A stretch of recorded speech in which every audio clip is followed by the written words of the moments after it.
Folks at home, welcome back to the backyard bass pond, and we are right in the middle of a bluegill spawn, which is always really cool to watch them dance across the bottom of the pond as they're building their nest. But before we jump into that, I want to give you an update on our pet bass, Clyde. He keeps trying to eat the toads that jump into the pond, and watch what happens when one of them releases a little bit of poison.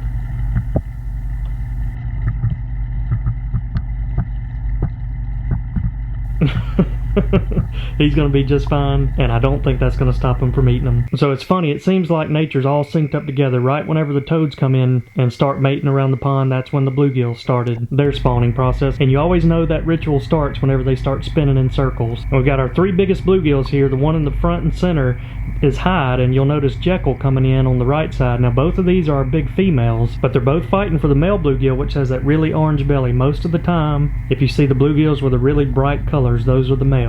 Now if you notice the black mats in the background, those are fiber spawning mats that we put in for the bass, and I was curious to see if the bluegill were going to use them, but it turns out they still prefer that harder bottoms. So after a full day of watching Hyde try to build a nest and not making any progress, I knew I had to do something about it. So in all of the ponds and lakes that I fish at, if you ever see any pea gravel, you'll see dozens of bluegill nests because they love spawning on those little hard rocks. So I went out and got 40 pounds of this small little pea gravel, and you can see it's a lot easier for them to move. So I'm gonna take that mat out and just build a little pea gravel area for them to spawn on. So now it's time to go swimming with the fishies, and I always enjoy getting in here in this pond because you get different camera angles and different perspectives. And this is the Pet Crappie Outlaw. And a look up under all of the lily pads, and we got Bonnie and Jekyll down in the bottom. They usually stay in the deeper end. And here's a bunch of those small tadpoles from a couple of days ago when the toads came in. Alright, so now I've gotten several of the bigger rocks removed. I rinsed all of the pea gravel. Now we're just going to go ahead and dump it in this area. Formed them up a nice little circular bedding area. Now let's see who comes in. And check that out, folks. Hyde immediately came over to it. The water didn't even have time to clear. It's probably been like 3 to 5 minutes. That is unbelievable, guys. She's already fanning a bed. That's when you know you made the right decision to go in with the pea gravel. So now we get to kick back and watch the progress of her building a bed throughout the course of a day. And that's one thing I really love about this pond. So I've been fishing my whole life, but you never get to see what goes on underwater because most of the ponds and lakes have murky stained water that you really can't see the reproduction process. But with this aquascape pond, it keeps the water clear, and so now we get to see exactly what goes on beneath the surface. So you can tell she definitely likes those smaller rocks because what they like to do is build a bowl-shaped bed, and they'll deposit the eggs in the bottom of the bowl, and that also helps protect them. Now during the spawn, the female bluegill will lay anywhere between 10,000 to 60,000 eggs depending on their size, and we've got two of the bigger sized bluegills, so you could expect anywhere from 50 to 60,000 per nest. And after they lay the eggs, then the male comes in and fertilizes, and it usually takes about 5 days for the eggs to hatch. Now just like with bass, a majority of those 50,000 new hatched bluegills would not make it just because of predators, but what we hope to do in our case is move them to a 100-gallon holding tank, and we're starting our pond build in a couple weeks, and hopefully we could get it filled up and stock our new pond with these newly hatched bluegills. Now this is later on in the day. She's done a really good job of building the nest. She had a couple other bluegills come over to check it out but ran them off. So while she keeps working on that, we're going to give you an update on our other pets. So in case you missed the last couple of videos, we caught this tiny turtle and named him Squirt, and then we also caught a tiny crawfish and named him Sebastian. And these two are a dynamic duo. They're friendly 99% of the time unless it's feeding time. And folks, if you've never watched a crawfish and a turtle battle it out, you are in for a treat. So Squirt's really funny. He's got an outgoing personality and a hard time finding the food. It usually takes him a while to find it. But check this out, guys. Sebastian leads with the right claw, but the turtle snaps right back at him. This is definitely not something you see every day.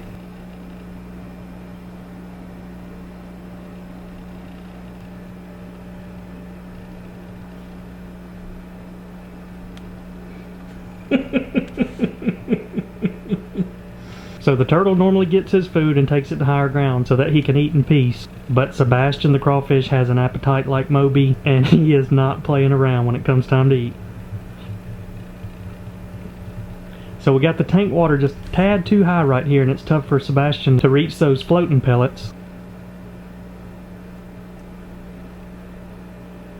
And I also dropped in some shrimp. Usually Squirt doesn't like to eat the shrimp, but he'll play around with them a little bit.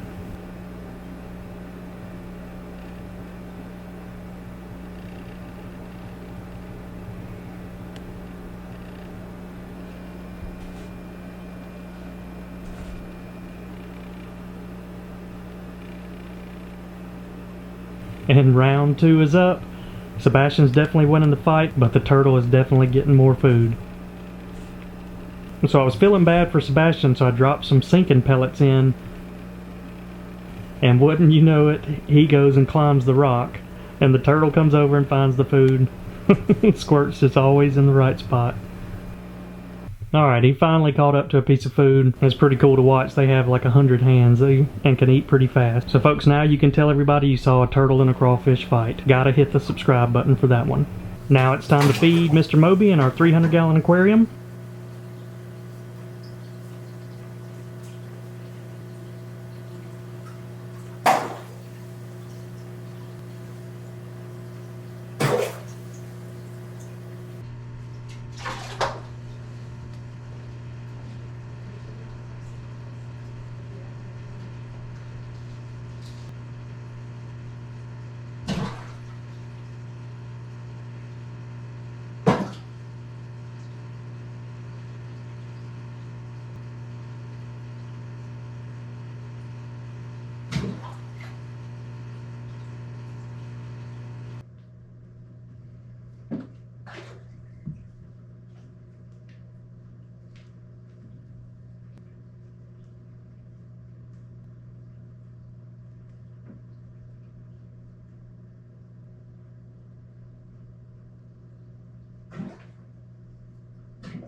Now it's time for a farm update. These are some videos we got off of our game cameras, and it is now confirmed that this is a bobcat. We had a discussion about it a few months back. Some people thought it was a house cat. Now that it's grown up, you can tell it's definitely a bobcat.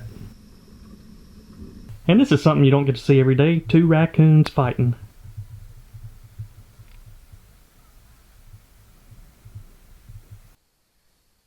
And Akuna and Matata, the hogs, are getting big.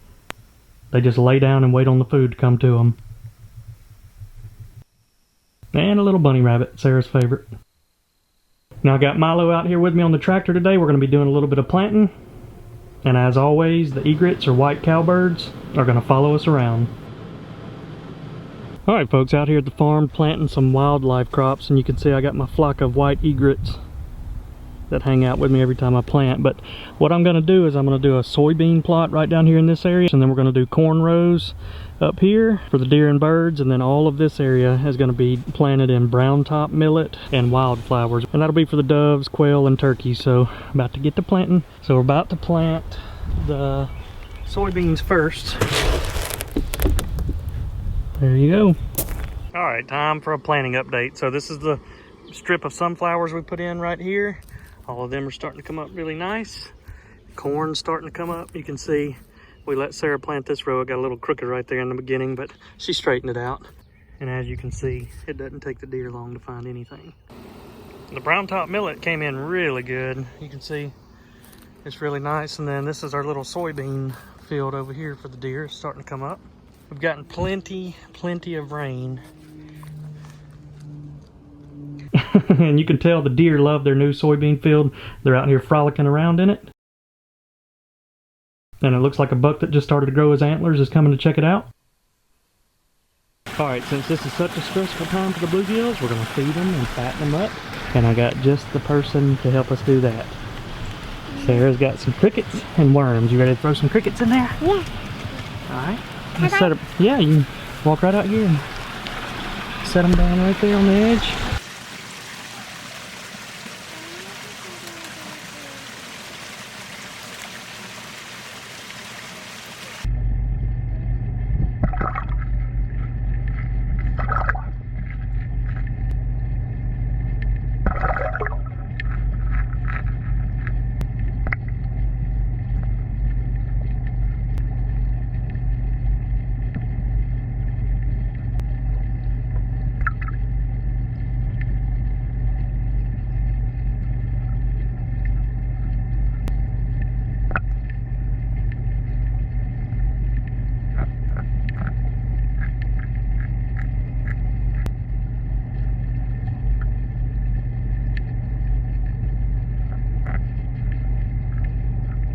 Let's see what Moby does with a couple of crickets.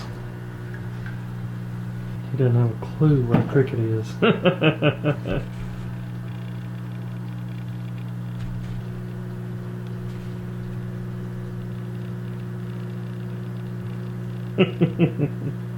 Now here we are at the end of the day. She's finally gotten her bed just about completed. So we're going to wrap the video up there. I'll give you the second half of the spawning process in our next video. But make sure you're subscribed to the channel. We got a 5-acre lake build coming up in a couple of weeks. Hope y'all enjoyed this one, and we will see you all next time.